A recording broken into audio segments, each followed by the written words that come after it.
C2 front clips. See, now we've had a little time to think with some time off and our minds running. We've redesigned how we're building our C2 front clips. Still the same front clip, but we've decided to take the side fenders and make those where they're bonded on afterwards.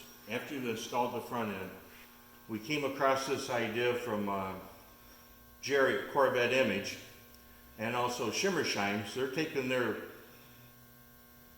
jig fitted front ends and they're putting everything together except the side fenders because it just makes sense. It makes it easier to put it on the car. So the side fenders are off. This particular front end, we've already installed the bonding strip that we've made.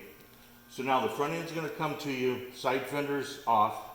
You'll be able to put the front end on the car, adjust it to your inner fenders, get your hood on the car, get everything working internally. Then you bond the front end on across the firewall. Once the front end's bonded on across the firewall, then you've got your inner fenders already positioned. You can reach in there, bond in the inner fenders, and then add your side fenders. This gives you a little wiggle room and makes it a lot easier for the guys at home or the shops that aren't quite as familiar with Corvettes as some. It's just going to make it simpler to install, and it also makes it where we can have this front clip ready to go, and we'll have different side fenders from the 63, 4, 5 and 6 and the 7 along with our ZR1 fender. So we keep our front end, different side fenders, so we can fill orders quicker.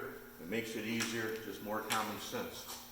Thanks for the other guys out there at Corvette Image and Lee Baum Composites of sharing that idea, and we're moving forward. This is how we're going to be doing our front ends from now on. Thanks for watching.